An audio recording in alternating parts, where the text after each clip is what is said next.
Dari Golkar. Dari siapa? Bu Atalia, Pak Frozi? Pak Frozi silakan. Assalamualaikum warahmatullahi wabarakatuh. Selamat pagi yang saya hormati pimpinan Komisi 8, rekan-rekan anggota Komisi 8, Bapak Menteri, Pak Wamen, seluruh jajaran Kementerian Agama Republik Indonesia. Ada beberapa hal yang fraksi Golkar akan soroti. Kita mulai dari masalah seleksi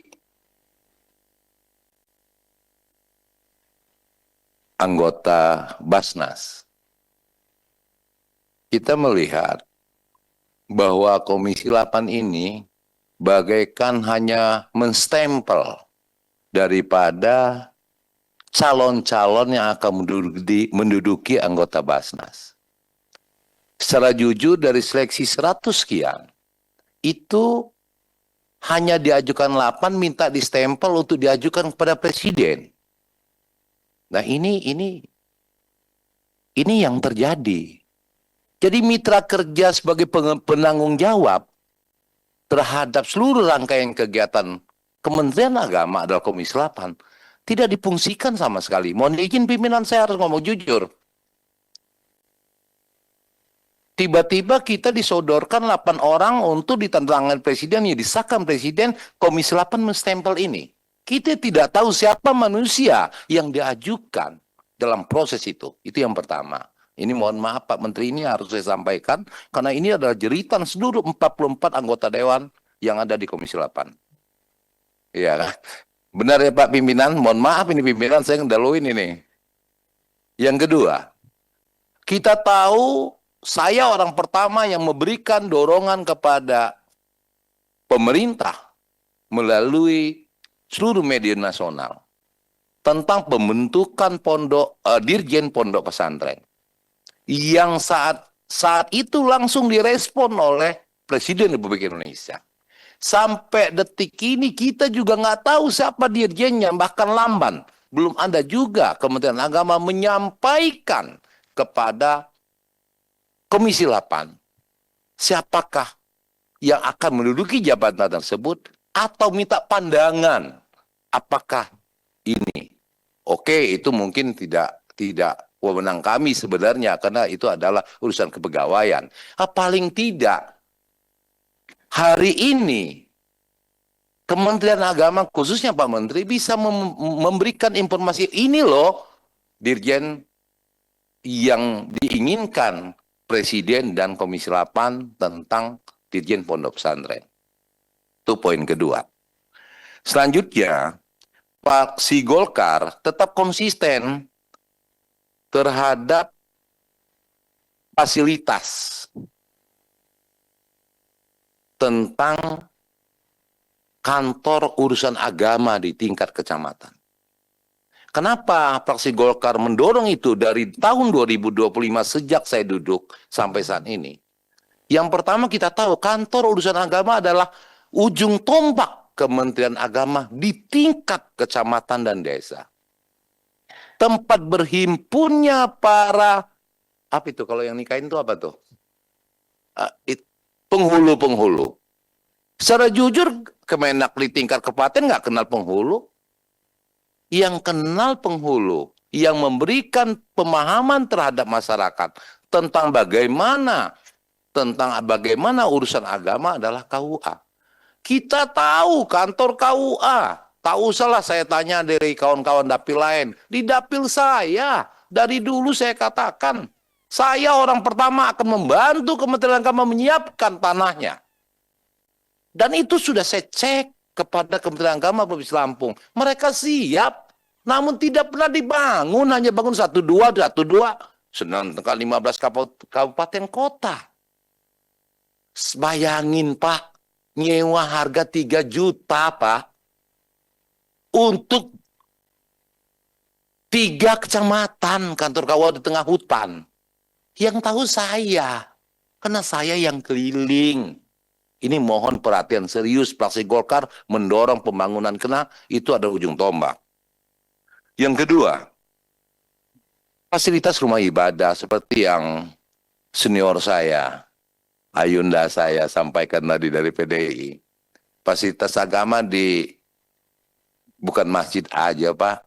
Terkadang juga kita keluh, Pak. Ini jujur, Pak. Saya ngomong apa adanya. Di Kanwil Kementerian Agama itu yang diinstruksikan program daripada Kementerian Agama itu ada pengajuan bantuan. Cuman terlalu sangat sulit mereka mengajukan kepada Kementerian Agama, Kanwil Kementerian Agama untuk terrealisasi. Pada akhirnya setiap reses kita harus berhadapan dengan pengurus masjid, pengurus apa itu gereja. Lampung itu Pak, Hindu, Balinya hampir 15 kabupaten kota punya pura semua. Kristennya banyak sekali. Walaupun Islamnya masih lebih dominan 60%.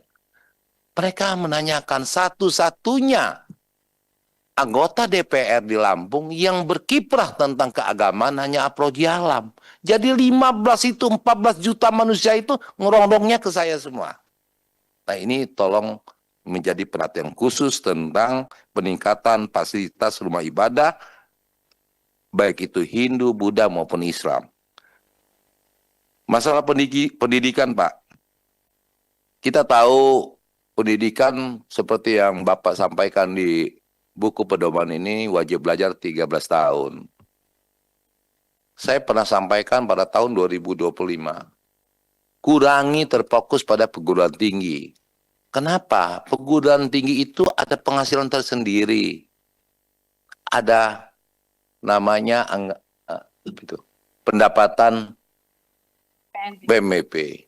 Sementara yang dari MIN, yang dari MTS dan MAN, mereka MI mereka nggak punya pendapatan, apalagi swasta.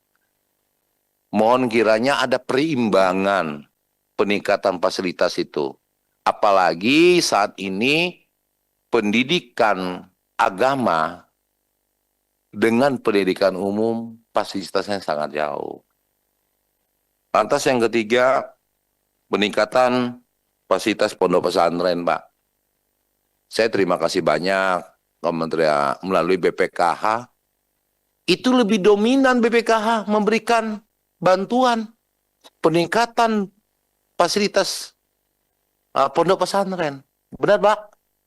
Malah Kementerian Agama kayaknya ya belum. Apa mudah-mudahan tahun ini ya. Ini tanya Bapak Ibu semua. BPKH memberikan fasilitas bantuan pondok pesantren, Pak Pimpinan. Benar kan? Nah, kita tunggu Kementerian Agama. Kita tahu pondok pesantren adalah modal dasar bagaimana seseorang anak memiliki akhlak dan akidah yang baik. Dimulai dari pondok pesantren dan MIN. Tentu kita berharap peningkatan fasilitas ini menjadi utama. Yang terakhir, kami berharap Dirjen Pondok Pesantren jangan jadikan kami ini Komisi 8 ini tukang stempel juga seperti Basnas, Pak Menteri. Ini mohon mohon maaf pimpinan saya mesti ngomong ini.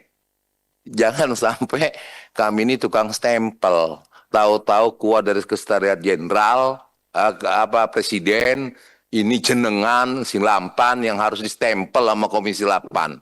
Ya kami ngelamun juga, Pak. Ya mohon ngelamun juga kami ini. Ya paling tidak ya kami juga harus kenal juga lah orangnya. Tahu-tahu daftar namanya ini si A, si B, si B ya nggak kita kenal. Mudah-mudahan Dirjen Pondok Pesantren hari ini Bapak bisa kenalkan kepada kami. Dan kami juga berharap apa rencana Dirjen Pondok Pesantren ke depan terhadap pondok-pondok pesantren yang ada di Indonesia. Kita tahu di Indonesia ini lebih kurang 42.000 pondok pesantren kalau tidak salah, baik itu swasta maupun negeri yang ada di Indonesia. Tentu tidak semudah kita bayangkan untuk semua pondok itu. Paling tidak ya satu kabupaten berapa, satu provinsi atau satu kabupaten berapa pondok yang bisa didorong, karena Basnas juga memberikan dorongan penuh kepada pondok pesantren Indonesia.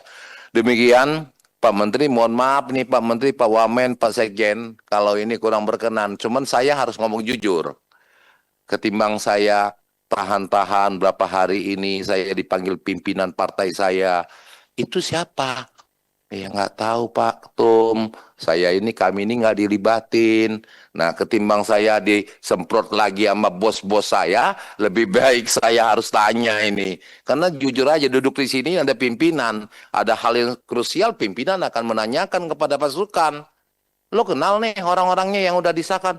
Enggak Tum, waduh. Apa fungsi Komisi 8? Nah saya kena marah lantaran ini. Nah kan lebih baik saya sampaikan. Ini adalah merupakan hal yang penting buat kami ke depan. Mudah-mudahan kita bisa bermitra lebih baik lagi sehingga seluruh kegiatan yang ada di Komisi 8 di Kementerian Agama akan kita dukung. Yang terakhir, catat sama Pak Menteri, fraksi Golkar mendukung sepenuhnya penambahan anggaran pada anggaran perubahan 2026. Nah, tepuk tangan dulu, Pak. Kalau suruh tanda tangan sekarang ini, Ketua izin tanda tangan Ketua kalau untuk tambah anggaran. Nah, jadi kita dukung penuhnya. Bila perlu, pimpinan Komisi Golkar dan yang lain siap menghantarkan Bapak Ibu ke Kementerian Keuangan. Terima kasih. Wabillahi taufiq wal hidayah. Wassalamualaikum warahmatullahi wabarakatuh. Waalaikumsalam.